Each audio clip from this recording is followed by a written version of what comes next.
हमें भी थोड़ा सा तो ग्रूम होना चाहिए ना कि हम जवाब तो दे सकें। जी भट्टी साहब, सूर्या कुमार यादव ने आखिरी जो बात कही वो मीडिया ने मेरे ख्याल में यहाँ भी कोड ऑफ कंडक्ट की वो वॉयलेशन कर गए। उन्होंने कहा कि इस टूर्नामेंट में मेरी जितनी मैच फीस है वो मैं इंडियन आर्मी के जो लोग थे जो मारे गए जंग में उनके नाम करता हूं। फिर सलमान अली आगा ने एक बहुत अच्छी बात बताई जो अभी तक हाईलाइट नहीं हुई।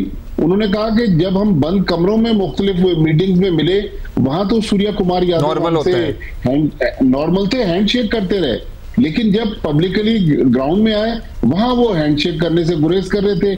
फिर एक वो प्रेजेंटर्स का इशू आया कि इंडियन टीम ने पाकिस्तानी प्रेजेंटर के साथ टॉस करने से मना कर दिया, तो लिहाजा उन्होंने कहा कि चलिए न्यूट्रल प्रेजेंटर आ जाता है। उन्होंने कहा जी हमें न्यूट्रल प्रेजेंटर भी कबूल नहीं है, हमें इंडियन प्रेजेंटर चाहिए और रवि शास्त्री चाहिए। रवि शास्त्री कुछ अरसे पहले तक भारतीय क्रिकेट टीम के हेड कोच थे। तो बस भारत ने अब ये समझा हुआ है, जिस तरह इजराइल है ना सियासत में, दुनिया में लोग गजा में मर रहे हैं, लेकिन भट्टी साहब ऐसा भी हुआ था, भट्टी साहब ऐसा भी हुआ था कि जब टॉस हुआ था तो उसके बाद रवि शास्त्री ने बात की थी इंडियन कैप्टन से और वकार यूनुस से बात की थी। जी they were two presenters. They were two presenters. They were certainly two presenters. क्योंकि वो उस वक्त नजर तो नहीं आए थे, लेकिन आवाज अगर मैं गलत कर रहा हूँ राशिद भाई तस्दीक करें, मैंने नहीं देखा कि एक टॉस के ऊपर दो अलग क्रिकेट की तारीख में पहली दफा हुआ है। There were many firsts in this tournament and this match as well. Rashid भाई, इस सवाल यहाँ आता है जो कि इंडिया से भी बड़ी इस किस्म की बातें एक्चुअली उठ रही हैं और मोस्ट प्रोमिनेंटली शशि थरूर ने रिसेंटली ये बात की थी, इंडिया ने ये टूर्नामेंट क्यों खेला? मतलब अगर उनको इतने इश्यूज थे कि जहाँ हाथ नहीं मिलाना, नजरें नहीं मिलानी, ट्रॉफी कप नहीं उठाना, मतलब whatever else, why did they even agree to play this tournament? Why did they not play it?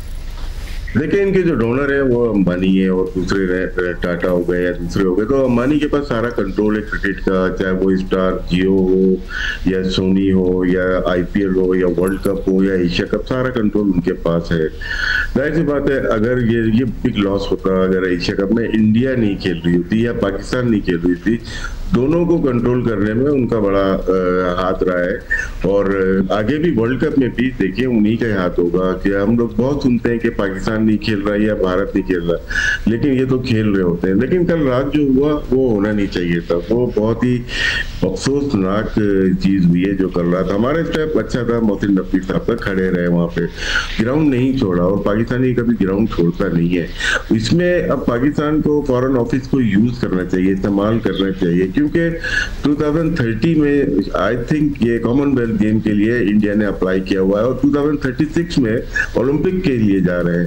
तो अगर तो आप लोग इस तरह की हरकतें करेंगे तो हमारे फॉरेन ऑफिस को इसमें इस्तेमाल करना चाहिए और इसको एहतजाज रिकॉर्ड करना चाहिए हर जगह पे, हर कंट्रीज में। अपनी जो आपकी डिप्लोमेटिक चीजें हैं उनको इस्तेमाल करके इसका प्रोटेस्ट लॉन्च कर रहे हैं। सिर्फ क्रिकेट ही नहीं है, ये तमाम स्पोर्ट्स है। अगर ओलंपिक हो रहा होता, उसमें पाकिस्तान पार्टिसिपेट कर रहा होता, उसमें तो ये लोग जाते हैं, हाथ भी मिलाते हैं, सारी चीजें करते हैं। तो क्यों क्रिकेट में क्यों इतना ज्यादा इन्होंने किया और गेम को खराब कर दिया है? इनके सारे जितने भी लोग हैं आईसीसी में, मतलब ये तो सस्पेंशन की तरफ जा रहे हैं ना, ये एक्ट है सस्पेंशन की तरफ जाता है, हेडिंग टू सस्पेंशन। लेकिन क्या है, क्योंकि इनका चेयरमैन इनका है, इनका सीईओ इनका है, इनका फाइनेंशियल डायरेक्टर आईसीसी में इनका है, कमर्शियल डायरेक्टर इनका है, तो सारी चीजें तो इनके पास है। तो यहाँ पे पाकिस्तान को बड़ा टैक्टफुली हैंडल करना पड़ेगा, मोहसिन नकवी साहब को, और हमारे मीडिया को बहुत अच्छा प्ले करना पड़ेगा। और जितने भी कंट्री हैं, श्रीलंका, अफगानिस्तान और बांग्लादेश, एशियन क्रिकेट काउंसिल के जो लोग हैं या आईसीसी के हैं, सही मानों में एक्चुअली क्रिकेट डिप्लोमेसी का इस्तेमाल करते हुए अपने असर और रसूख को बढ़ाना होगा। और these are very important points Rashid भाई। भट्टी साहब, मुझे बताइएगा, ये सारी चीजें जो इस खेल इस टूर्नामेंट के दौरान हुई, which are very unfortunate, which are petty, ये चीज़ें they would go unnoticed। इस पे कोई कार्रवाई, मतलब क्या हम एक्सपेक्ट करें?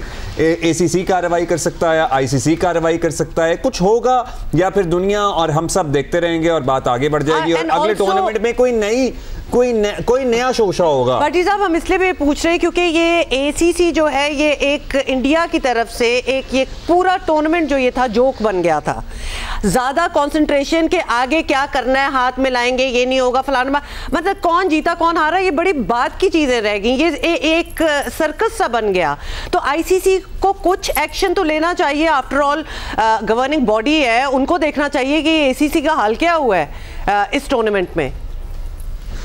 देखिए हुमा, मोहसिन नकवी साहब एशियन क्रिकेट काउंसिल के चेयरमैन हैं, उनसे बड़ी शख्सियत तो कोई है नहीं, लेकिन वो उनको रिस्पेक्ट नहीं दे रहे। फिर अभी थोड़ी देर पहले जो भारतीय क्रिकेट बोर्ड के सेक्रेटरी हैं, उनका बयान आया, उन्होंने कहा कि नवंबर में ICC मीटिंग हो रही है, हम वहां मामला टेकअप करेंगे। अब ये देखें, पाकिस्तान को बंद गली में ले जाना चाह रहे हैं, पाकिस्तान के खिलाफ ये सैंक्शंस लगाने की इंडिया पसे पर्दा कहानियां चला रहा है। तो लिहाजा अब ये वक्त है कि पाकिस्तान अपना केस ICC में मजबूत करे। वहां पर आपको पता है कि चेयरमैन उनका है, उनके हैं, CEO उनके हैं। बल्कि मैं आपको एक और इंटरेस्टिंग बात बताऊं कि जहां पर मैच हुआ उससे आधे किलोमीटर के फासले पर ICC हेडक्वार्टर है। कल इस फाइनल मैच को देखने के लिए ना ICC के प्रेसिडेंट जय शाह है और ना जो संजोग गुप्ता है उनके CEO, वो भी मैच देखने के लिए नहीं आए। इसका मतलब उन्होंने पहले माइंड मेकअप किया हुआ था कि इस टूर्नामेंट में खराबी कुछ ना कुछ रंग में भंग डालना है। तो लिहाजा पाकिस्तान को अभी नवंबर में तकरीबन कोई 5-6 हफ्ते बाकी हैं। लिहाजा पाकिस्तान अपनी लॉबिंग करे और इसमें राशिद भाई ने बहुत अच्छी बात की कि इसमें फॉरेन ऑफिस को इन्वॉल्व करे और लीगल ओपिनियन ले कि अगर भारत पाकिस्तान के खिलाफ को कार्रवाई की साजिश करेगा और यकीनी तौर पर करेगा तो फिर पाकिस्तान को उनको कैसे काउंटर अटैक करना है।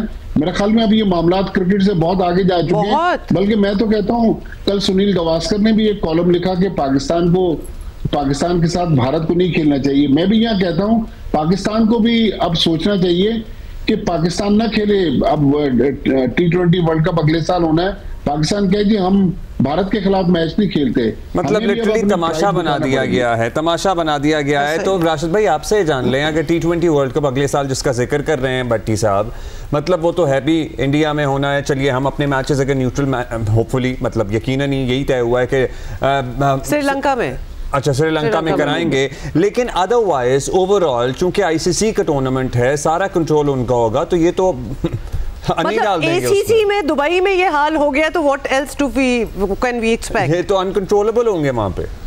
देखिए इसमें आपके पास सिर्फ मोहसिन नकवी साहब नहीं, उनके साथ लोग कौन काम कर रहे हैं, क्या उनको इतना तजर्बा है कि वो इस केस को अच्छी तरीके से पेश कर सकें? आपको बहुत काबिल लोग चाहिए होंगे इस मामला के लिए। सिर्फ आप गवर्नमेंट पे रिलाई नहीं करेंगे, इस फील्ड के लोग मौजूद हैं। जो बात की है आपने वर्ल्ड कप की, ठीक है, हम ये बोलते हैं हम एक ग्रुप में नहीं होंगे, कुछ भी हो जाए हम एक ग्रुप में खेलना नहीं चाहते। उसी से ICC को बहुत ज्यादा टेंट पड़ सकता है। ICC क्या, BCCI को ही पड़ेगा ना, क्योंकि वो होम है इंडिया में। तो यहाँ पे अभी वुमेन वर्ल्ड कप शुरू हो रहा है 3 तारीख से, उसमें भी बात कर सकते हैं, लेकिन करेगा कौन? हम तो काफी बचपन से सुन रहे हैं कि पाकिस्तान अब स्टेप उठाएगा, अब स्टेप उठाएगा, और नहीं उठा सकता, लेकिन उठा सका।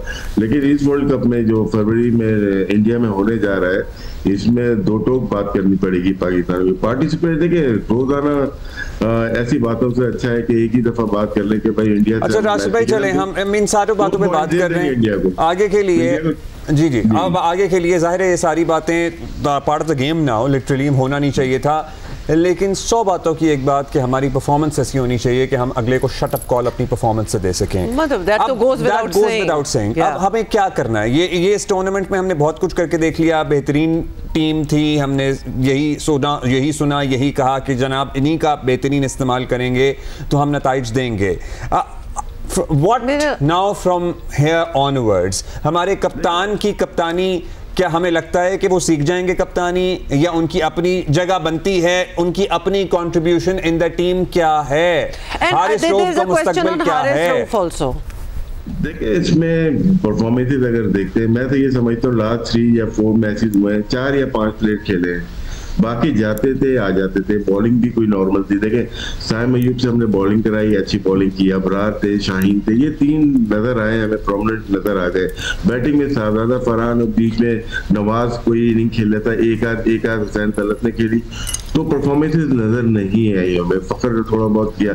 एक होता है टीम वर्क, वो नजर नहीं आया। Game awareness, team work, game situation को किस तरह से हैंडल करना है, वहां पे हमें ये कोचिंग स्टाफ का काम होता है। लेकिन अगर पूरी टीम की 17 जो मेंबर्स गए थे उनकी कारकर्दगी क्या अगर बनाया जाए पूरा रिपोर्ट, तो वहां से आपको 4 से 5 प्लेयर नजर आएंगे जो कि इस स्टैंडर्ड पे क्रिकेट खेल सकते हैं। राशिद भाई वैसे सॉरी, लेकिन हमने देखा था कोचिंग स्टाफ वगैरह वो काफी इशारे भी कर रहे थे और फिर मैसेज भी भिजवा रहे थे, मतलब उनकी भी एक इन्वॉल्वमेंट थी। जी नहीं, इशारों से टीमें थोड़ी चलती हैं। गौतम गंभीर में तो बैठा हुआ था, उसको पता था हमारी तैयारी क्या है। प्रिपरेशन उसी दिन या उसी वक्त नहीं होती। उस वक्त आपके पास जो होता है वो रियल टाइम डाटा वाले जो लोग होते हैं वो गेम को कंट्रोल कर रहे होते हैं कि कौन सा बॉलर कितने एंगल पे स्पिन कर रहा है, किस एंगल पे हारिस लोग बॉलिंग कर रहा है। तो ये सारी चीजें शायद हमारे पास साइंटिफिक वे में हम नहीं खेलते। दुनिया आगे जा चुकी है, जिसका मैं काफी अरसे से ये बात कर रहा हूँ कि न्यूजीलैंड क्यों आगे चली गई। उनके पास साइंटिफिक वे में तरीका था कि अपनी कोचिंग को लेके गए।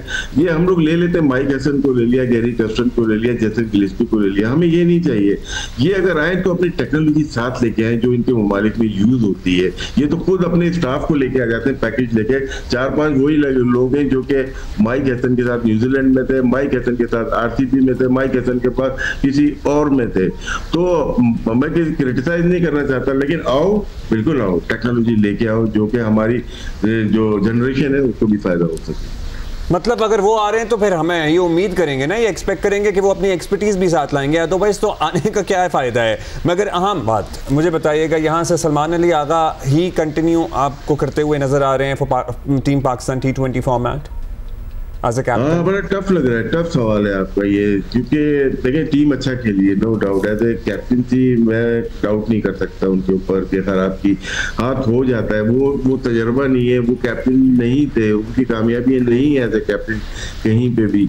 लेकिन यहाँ पे आपको वर्ल्ड कप के लिए शायद दूसरा एक एनर्जेटिक कैप्टन चाहिए होगा, जिसको गेम अवेयरनेस हो, जिसको गेम का पता हो बहुत ज्यादा, किस वक्त चेंजेस करनी है, मतलब स्पिनर का एंड तब्दील करने पे कमेंटेटर्स और हम सब अपने घरों में जो हमारा प्रोफेशन नहीं है, हम सर पकड़ के बैठे हुए थे, तो ये उनको ये तो पता होगा। एंड आल्सो एग्जिस्टिंग पूल में से जब इन्होंने अबरार का एंड तब्दील किया था, बहुत ज्यादा गलतियां की हैं। मैं तो बेसिक यही थी कि जब उनके अंडर प्रेशर थे इंडिया, तो आप 6 ओवर हो गए तो 4 फील्डर। वैसे राशिद भाई कोई नाम प्रपोज कर सकते हैं? ऑब्वियसली एग्जिस्टिंग पूल में से कोई नहीं, कुछ ऐसा नहीं करना, ठीक है? मेरे पीछे पड़ जाते नहीं बिल्कुल सही है। हाँ, we should not go there। अच्छा, एक जाते बिकॉज जी भट्टी साहब, जी मैंने ऐसे कल किसी से सरगोशी सुनी, अल्लाह बेहतर जानता है कि इसमें कितनी सदाकत है, कि अब दोबारा शाहीन शाह अफरीदी की तरफ देखा जा रहा है।